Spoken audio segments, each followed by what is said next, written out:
This is a Feferi and Death from Problem Sleuth, POV second person, bit experimental, tea parties, board games, Dead Feferi, God tier Feferi, bending the rules of Catan. My first work in this fandom. I don't know, I just love Feferi and Death from Problem Sleuth, and I thought it'd be fun if God tier Fef met Death. Summary. It's been years upon years since the events of Problem Sleuth, and Death is deathly lonely. When a fuchsia-blooded life player waltzes into Death and demands his tea, Death knows that he's in for a ride. It's been a long time since you've seen anybody. The rest of it is just like oh, parts that's of the fic, first line. so, like, Okay, you don't cool. have to read it. All right, awesome. Yeah, I never know which authors actually do that and which don't. Anyway, if Anna, if you're in, you still here with us? All right, you can start out. It's been a long while since you've seen anybody new. It's gotten significantly quieter ever since that mobster you were playing Monopoly with was ushered to hell by a devilish fellow, and you've been itching to play a new game with a new player. It's a bit morbid of you to think that, since you meet new people when they die. But you must play with the cards you're dealt with, and you'd rather play poker with a partner than by yourself. Needless to say, you were surprised when a long-horned, gray-skinned lass walks through your doors. You hurriedly scramble about, trying to catch your composure as you fumble with your teacup. You greet her, trying your best to not look too surprised or sound too excited, because you have a brand new visitor. She greets you back, glubbing gleefully as she approaches your tea table. She innocently asks for some tea, her white eyes shining vacantly at you, but you both know it wasn't a question. You nod, more so as a formality than anything else. Before you could touch the teapot's handle, she already has her claws around it. She pours her cup slowly and methodically, politely asking for sugar and cream. You pick up the sugar platter and offer it to her, the creamer sitting on top of the piles of white squares. She nods as she takes 1, 2, 3 sugar cubes and pours an excessive amount of cream into her cup. She twirls a spoon in the cup until the pale liquid matches her tanned shirt. She takes a sip and grins, flashing her sharp teeth at you. You gulp. You quickly finish your drink and ask her how she's been enjoying hers. She hums, contemplating her words. She says that she likes it, although in her opinion, it should have been steeped for longer. You stand up, pushing your chair behind you. You motion to your extensive library of games and ask her if she would like to play Ticket to Ride. You recently got your hand on that game, and you've been waiting for a chance to bring it out. Apparently it's very long, and if both of you are here, you have plenty of time to spend on a transcontinental game. I lost spot. When she shakes her head, she's not particularly interested in many long games, especially ones about trains. She's just the game Catan, which is sitting front and center in your case. If you're honest, Catan isn't your favorite game. You really want to play Ticket to Ride. If she wants to play a game about settlers, you're willing to wait a bit more to play Ticket to Ride. That me? Yep. Yeah. Yes, that's you. You fetch the game and set it up, the lass taking small sips from her cup as you place the tiles in place. What colors does she want? She wants red, of course. It's her favorite color. You're partial to blue, but you can understand why she has an affinity to red. You hand her houses and churches, blocking them out of the jumbled mass of pieces. You hold out the large black pawn, explaining how he's the robber, and stops you from collecting cards if you roll a 7. She wrinkles her nose and hopes that neither of you rolls a 7. You have to agree the pawn is a bitch, but if used effectively, he could be a useful tool.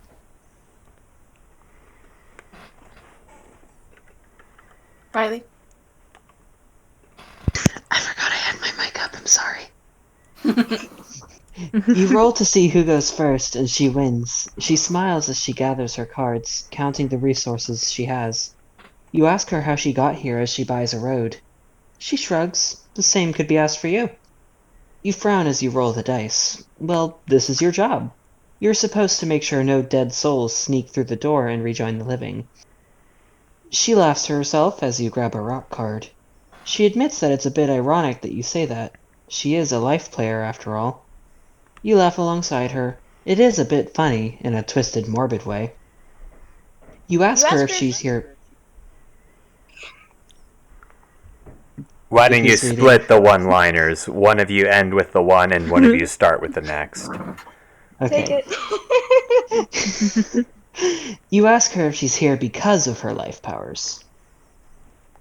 She shrugs. You could say that. She places a new settlement on the board.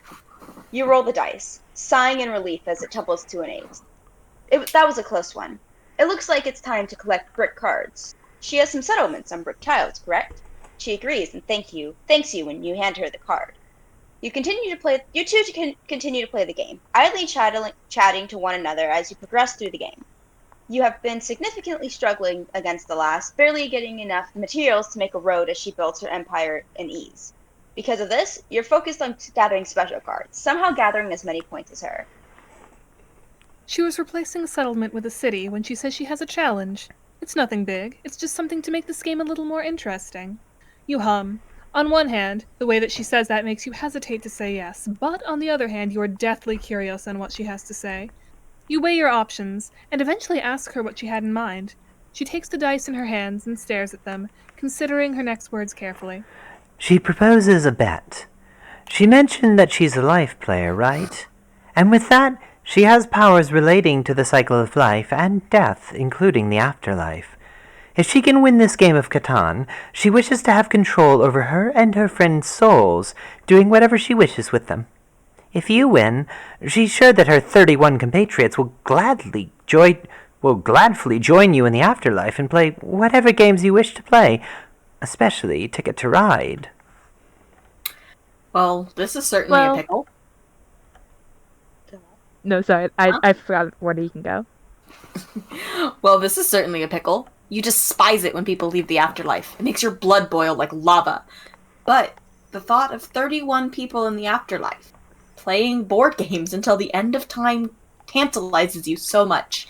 Maybe this once your luck will pull through and let you win this game. You agree to this bet, sealing the deal with a handshake. After the deal is done, the lass finally rolls the dice, landing on a 7. You wince, giving her a sympathetic look. Strangely enough, that doesn't seem to deter her mood. She confidently places the pawn on a rock tile, the only rock tile with your settlement on it. You nibble your lip. Rock cards are pretty important. You build everything in with rock cards. It's fine, you're sure you can set up a new settlement on a different rock tile. You scan the board, looking for a new space to place a settlement. Then it dawns on you. She has placed a settlement on every other rock tile, forming a monopoly with rock cards. With a pawn on your rock tile, you have no way for you to get rock cards, and by the time you can move the pawn again, she'd be so far ahead of you that there's no feasible way for you to win with the strategy you have. You lift your head high and admit that you can't win this baton. It's quite obvious that she won, especially at this stage of the game, and you congratulate her on her victory. She squeals as she tackles you in a hug, smothering you with her gratitude. She's over the moon, relieved that she rolled a 7 before you realize her plan. You silently nod along with her, letting her ramble on and on about how much of a gamble that strategy was. And oh god, she can't even comprehend how lucky she was for rolling a 7 at that exact moment. You pat her on the back as you reluctantly say how a deal's a deal, and she can do whatever she wishes with her friends' souls. She lets you go, smiling from fin to fin. She thanks you for the game, saying that it's the best game she's played in sweeps. You nod as you start to sweep the pieces back into its box, almost knocking over your tea set in the process. You wave as she bounds to the door to the living, flinging it open with all her strength. Before she passes through, she looks back to you. She says that she's planning on making bubbles filled with dreams, where the dead souls of her and her friends will reside in forever. Forever living their death through memories of their life. She asks you if it's a good idea. She didn't really tell anyone about this plan since she wanted it to be a surprise, but she's having some doubts. Is this actually a good idea? Wait. Oh, I overread. Finish your paragraph. We'll pick up next time. But she's having some doubts. Is this actually a good idea? Or would it be cruel to make her friends relive their lives, wandering aimlessly through scenes that make them miserable? You think for a moment. You say that you've met a lot of people here, some of them bad, some of them good, but most of them were just people, living through a weird but terrible experience. Almost everyone who entered your domain has attempted to sneak out, no matter how messed up their life was. You'd think that her friends would much rather be in those bubbles than in this place. Besides, it sounds much more interesting than spending their days playing games with you. She shakes her head, saying that you're way more interesting than what she has planned. She's just recreating scenery that everyone's seen before, and that's hardly as interesting as playing a game while drinking tea. You're much more fun than that. You shake your head, denying that your little slice of death is interesting at all. You're just doing what you love to do, playing games and drinking tea. She's basically making a whole new world. That's much more appealing than this void. Well, she says, since you're so adamant about how cool her new project is going to be, you should visit after she finishes making it. Then you can see for yourself how boring it'll be. You smile. That sounds wonderful. She tells you to make sure to bring Tick to ride when you eventually swing by. She knows a certain troll who'd love to. You cannot wait. You wave her goodbye as she launches herself out of the door, her wings propelling her into her new job. That was cute. That was cute. Yeah. I like that. Yeah. That was really good. Sorry for accidentally reading two No, you're good. paragraphs. It's fine. Absolutely fine. You just cut yourself out of the finale, so it's fine. Yeah. Alrighty.